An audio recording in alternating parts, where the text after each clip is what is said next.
First of all, what's your boat's name? How do you pronounce that? Its name's Minnehaha, which is great when you calling port control and you're like, this is Minnehaha, Minnehaha, Minnehaha. There was some Russian ships on the open sea. Yeah, I bought it with the name and I have no reason to change the name. So. Okay, is that Hawaiian or something?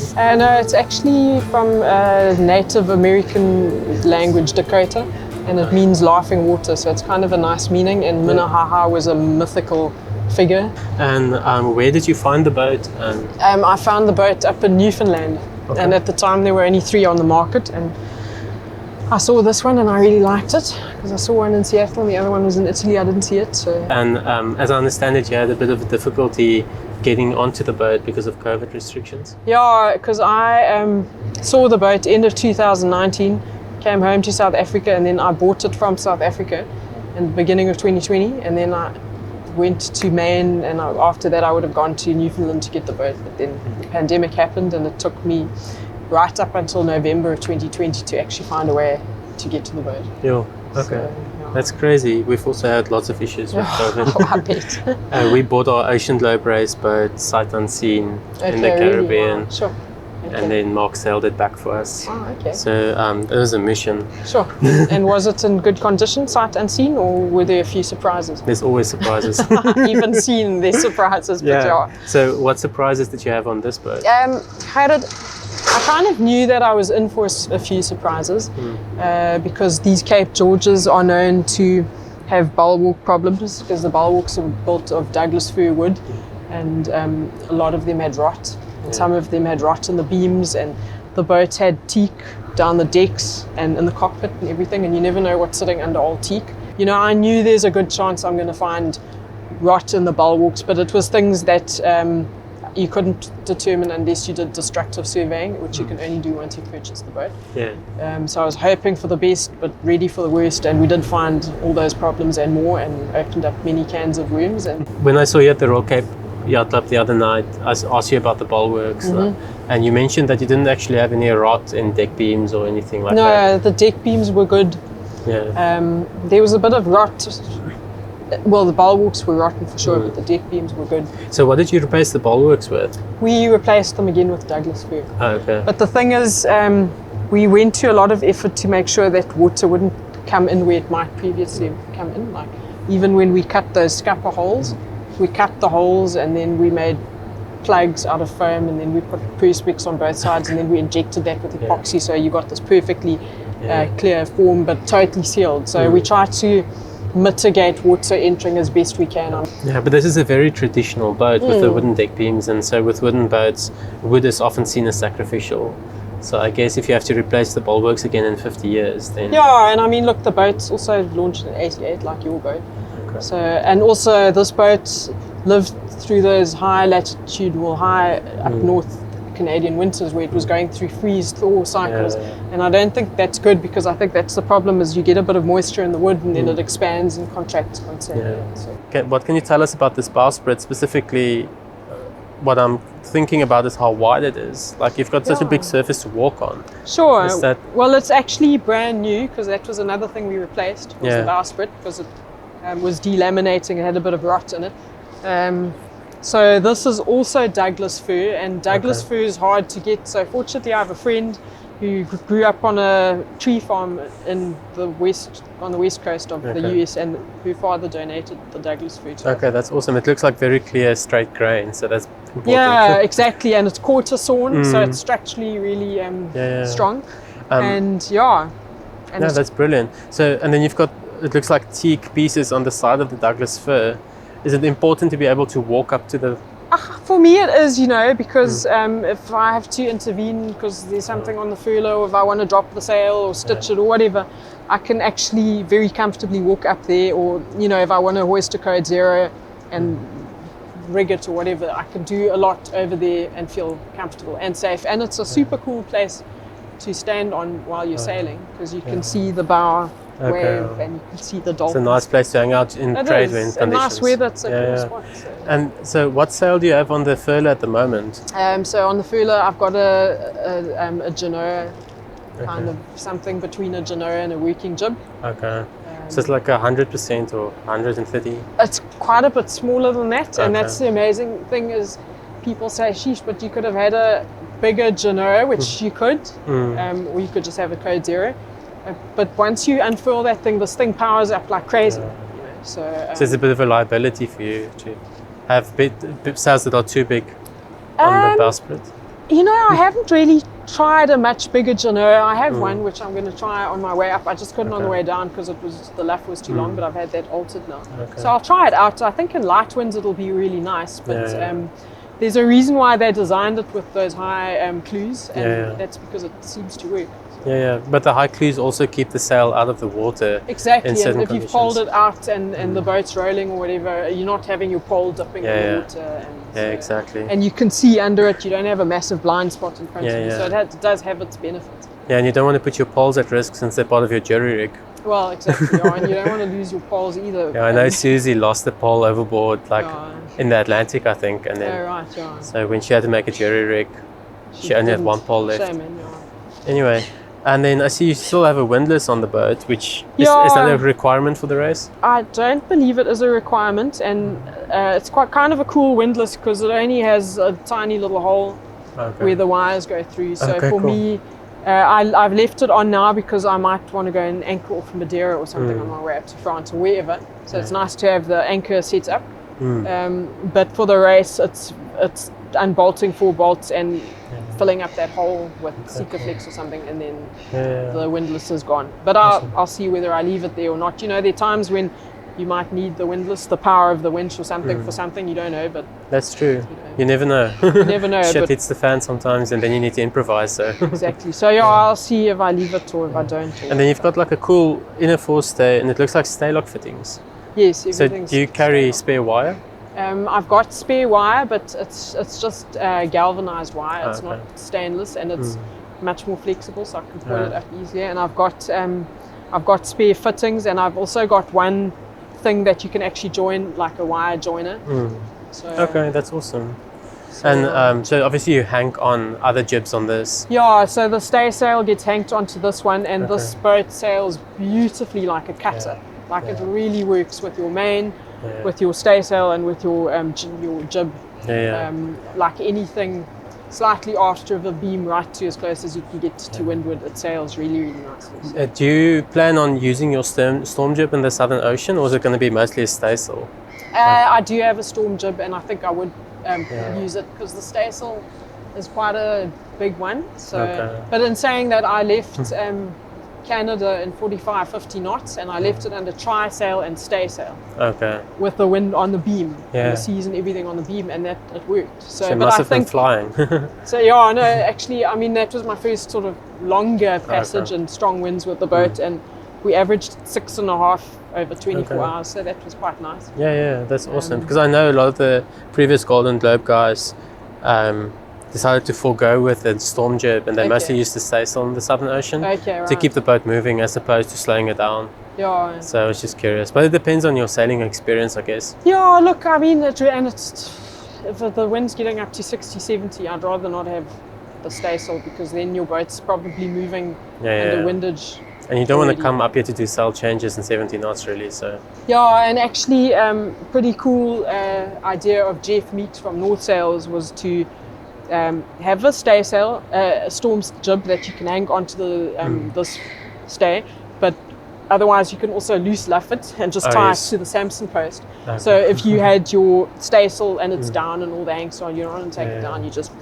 pull it loose luff up, because it's not very big, so it's easy to pull it loose luff up. So it's nice having those options. Yeah, that sounds awesome.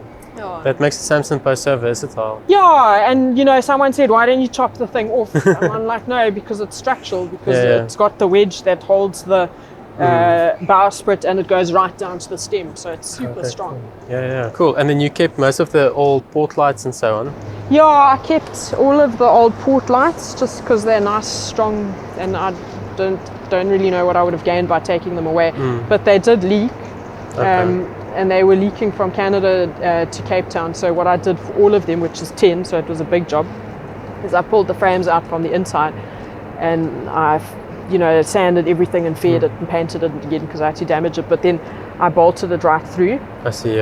So, and hectic seeker flex and everything. So I hope that it's going to stop it from leaking again. Because I know in the previous race, Mark Slats closed all his port lights. And had no port lights. Oh, right. But then they banned that for some reason. Yeah, they said you have to have a minimum of so and so much daylight entering or something. Okay, so that's why. Okay, yeah, so I know some people choose to eliminate the port lights completely. Yeah. But you know, the thing is they're strong and they weren't leaking from where they seal, where we close them. They were leaking from the frames. And I think that's because it's 35-year-old seeker flex that needed to be replaced. I hope. I'll find out.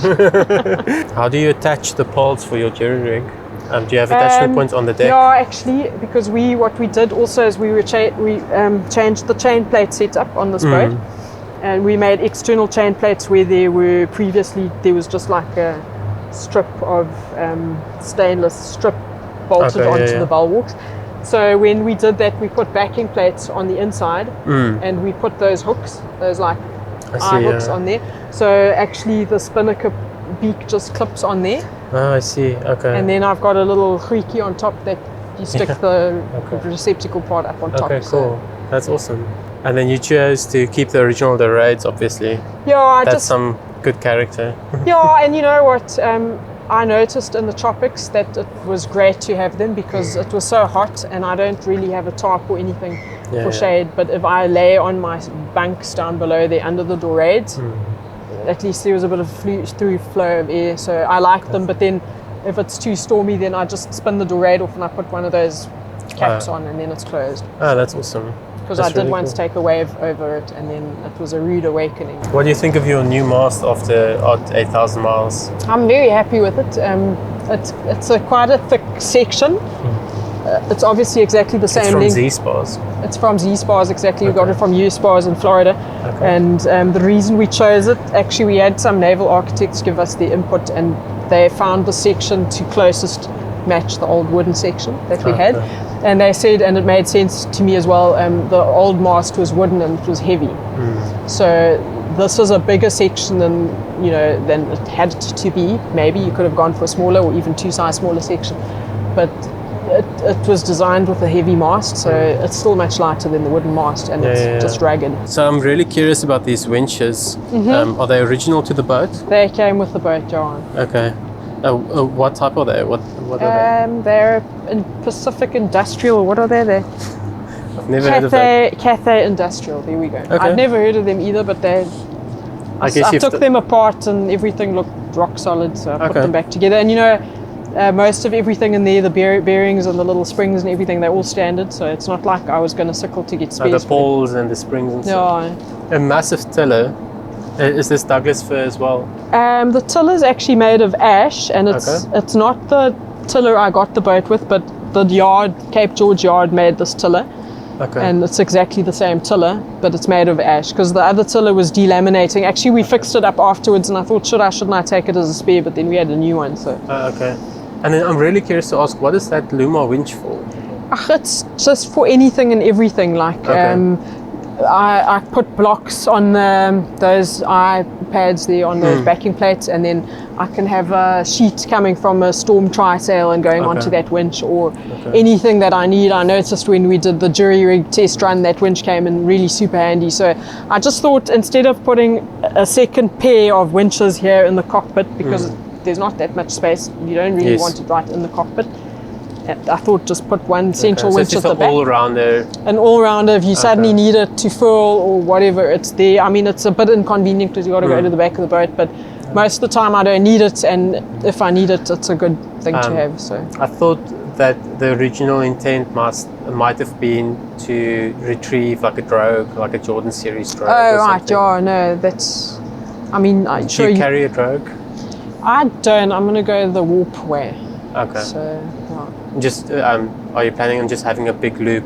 Yeah, I'll make a really long bite. Yeah. Maybe if I've got time, I'll make a few knots in the bite. Just a bit of extra drag. But Robin Knox-Johnston way, I think. Yeah. He had a big bite or something. Exactly, and then his other thing he did was with the storm jib, sheet it in really tight and have it almost centre. Yes. Just to help the boat keep its steerage a little bit more. So. And then you also have a hydrovane.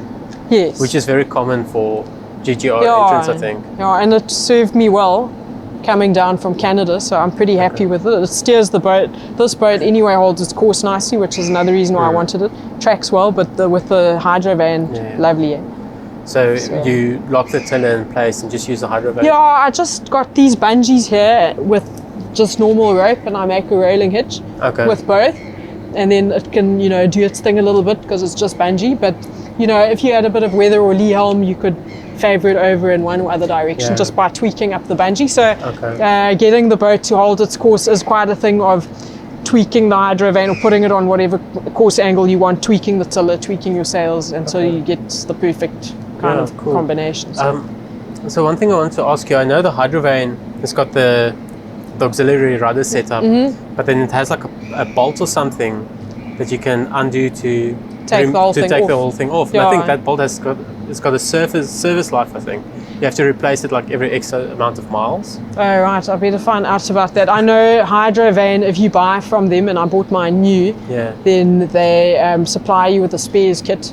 But I did read in the hydro vane maintenance manual, whatever you want to call it, that all the bolts are interchangeable. So that thing is exactly the same as this pin. And they suggest that you interchange them, and it's the same as this pin, and it's the same as that pin. And they say if you just don't always use the same pin on the same part, then you extend their life. But I'm assuming they're going to give us extra pins with their little kit that spares kit that they give us. Because I know John Luke carried a tender on his boat, like an inflatable. Oh really? Just so he could service it? So that he could service or replace the bolt that kept the auxiliary rudder attached to the system. So I was just curious to ask. I know various entrants sometimes have different ways of dealing with that stuff. Yeah, look, I've taken the rudder off, and it's not a hell of a lot of fun taking it off at sea, but to be honest, if I had to do it at sea, I'd just clip myself in with a harness on here, and I'd sit on my Watt and Sea supports there. And I just work from down below there because it's not difficult to get it off. I mean, everything's more difficult in a rolling sea. But you basically pull the pin, tie the rudder on in advance in case you'll end up dropping it, and then Yeah, that's cool. And so this white cable, is this your SSB antenna? Okay, so and then you've got the insulators. Yeah, exactly.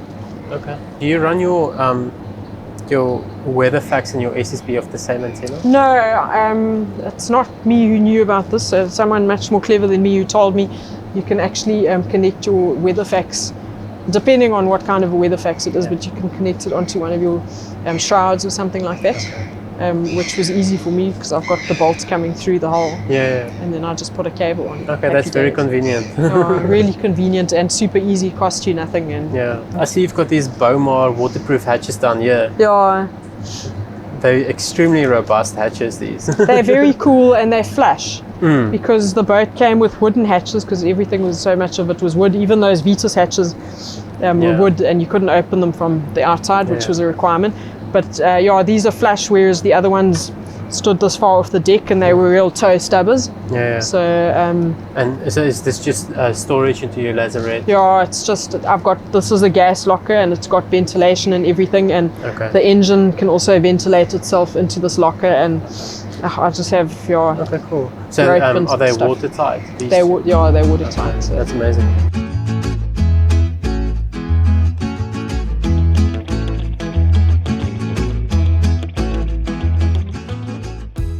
So we're just inside Kirsten's boat, and the first thing I realized is that she's got quite a steep companionway, which is quite interesting. I guess you never thought of that. I didn't. I'm so used to it that for me it's like, that's just how it is. Yeah, but what I like about that is you've got quite a lot of companionway space when you exit. And I usually grab in here and swing right in, but it's... Okay, cool. And then you've got all your electrics and stuff behind it. Exactly, the switch panels there. It looks like the original. Yeah, that is original, but the wiring behind it and everything, that's all been redone. So. Okay, awesome. That's really cool. And then you've got a quarter berth here. Yeah, which is nice for storage and stuff. So you don't intend sleeping here? No, I really don't. Okay, are you only going to sleep in the salon? Yeah, I'll sleep on either of those two over there, because when I'm lying there, I can see out through the companionway. And you can always choose the leeward side. Exactly. Okay, cool. And then your galley is also fairly standard. Yeah, pretty standard. Gas burners. Gimblin gas burner. Is it a Force 10? It is. It looks like. Oh yeah. It was a new one. I had a kerosene one on the boat when I got it, but we can't take extra kerosene for fuel. So. Oh yeah. Okay, and then a nice double sink, which is very deep. Yeah. So that's nice. It's nice and deep. Yeah, and lots of storage. Yeah, this underneath here was a fridge. Okay. But it didn't have a compressor when I got the boat, and I didn't put one in. But it's good for storage, and there's storage under there, and there's quite a bit of space. Yeah, it goes in quite far from the whole. Yeah, and then there's all these spaces that go in quite far. Okay. Food and for. Yeah, so you've got lots of space to stock up. Yeah, I do actually. I've got quite a bit. I think I'm not too worried, especially with just me on the boat. I think I have enough space to. Okay, yeah, probably cool. not the competitor with the biggest appetite either. Some of those big guys look like they'll probably need more food than Yeah, but a lot of sailors are not normally like very big people nowadays. So yeah, and then I love this nav table. It's huge. Yeah, it is nice and spacious. The downside of it is you can't sit at it. Yes. So now you try and stand here on a rocking boat doing your logbook entry. It's not always that easy, but I actually, or even doing celestial navigation, but I actually sit on the settees and I do it on my lap, and I've gotten into a good way of doing that. So. Yeah, but at least you can fit a big chart. Yeah, you can, exactly. You can have a whole chart out there and even weather facts there and everything else. Yeah. So, Is this where the fact lives? Yeah, it's just Okay. on there. Okay, cool. And then it seems like you've got nice drawers and stuff for charts. Yeah, it's great. I've got, this is just for general stuff, useful stuff. And this is my chart drawer. Okay. But you have to have so many charts for the Golden Globe. Yeah, there's a lot of charts. Like I've got a few rolls in. I've got more charts coming, but I'll ever only put the most pertinent charts in the chart table, and the rest of them I'll roll up. As I'm done with them, I'll roll them up and I'll stow them somewhere. Okay, that makes sense. So yeah. And then I see you've got some tapes lined up for. Yeah, people have been giving me tapes, so I'm just listening to them and sifting through what I'll take and what I won't take. Okay, cool. And what about books? Yeah, and I've got my library of books is here. So this whole row is full of books, and this whole row is full of books. All there. Okay. So pretty stocked and up. I'll probably throw some of those out because I'll have read them on my way up to Europe, and then I'll restock. So, but I'll try and keep those shelves full, and some books that I don't mind reading a second time if I have to. So. Yeah, but I guess once you leave for the Golden Globe race, you'll need to be fairly sure of your selection. Yeah, you don't want to land up with depressing subject matter while you're alone out at sea. Yeah, you can't read all your books in the first 2 months, and then the rest you want to throw overboard. Exactly. So. Okay, cool. Yeah. And then, your salon's also quite spacious, which is great. Yeah, it didn't come with a table, which was cool because the table, a big salon table, would have been a bit of an impedance. In this case. Did you have to do any interior modifications when you got the boat? Not modifications as such. All this white paintwork is new, and a bit of varnishing here and there, and then stuff like installing extra bilge pumps and stuff like that, and then the waterproof collision compartment. But that was it for interiors. Yeah, but the interior of the boat still looks amazing. It doesn't seem like she was sailed very hard. No, she actually spent most of her life on Lake Ontario getting sailed around there, so in the summer months. So I don't think she sailed that hard in her life. It's coming. Okay, cool. And then I'm curious to ask about that compass rose you've got on the bulkhead. Yeah, that's actually was a gift by a friend in Prince Edward Island, and he actually was going to rent me the shed that we had the boat in for refit. Okay. But then he decided he's not even going to charge me rent because he started thinking the project's pretty cool. And he and his wife basically adopted me as their third child. And when I left, he gave me the compass rose. So on top it's got the coordinates of their house, and at the bottom it's got the coordinates of my house. And he says that way you'll always find your way back to one of your two homes. Oh, that's nice. So it was really cool. What were their names? It was Darren and Susan Cousin. Okay, that's awesome. Yeah, very cool people. And then what I find interesting about this boat that's unlike any other GGR boat is the wooden deck beams. But I guess it's sufficiently strong. You don't always need a cord deck, foam and fiberglass necessarily. Yeah, and look, this deck is plywood, so and it's quite a good layer of plywood. So And it's glass on the outside. And it's glassed. It's plywood that's been glassed over. So, and we ripped the teak off and we put the equivalent thickness of ply and then glassed it all over with 2 layers of. So that's very strong. Yeah, I think you might be the only boat in the Golden Globe race with plywood decks. Could be, yeah. Yes, there's a head over here. Yeah, so there's a wet locker there, but it's actually got quite dry, so I store my toilet paper. And then just across is the head with a little hand shower, not that I intend to use it, but anyway. And then there's the forepeak, which is, I've just got random stuff stowed in there now, and I'll keep on doing it. I'll have it as a sail locker, really. Loft, that's awesome. And so did you have to install a crash bulkhead, or was it there? It wasn't there. It kind of was half and half there. It's actually the the chain locker.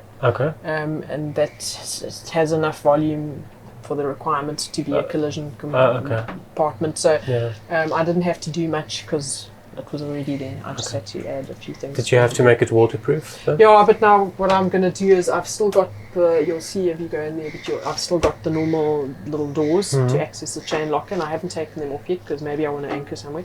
But once I get to Europe, I'm going to take the chain out there, and then I'm going to sandwich it closed with perspex. So I'm going to have a bigger perspex on the inside and then a smaller perspex that fits exactly into those frames. And I've got them all threaded already, and I've got all the bolts, and I'll seeker it, and it'll be super, super waterproof and strong.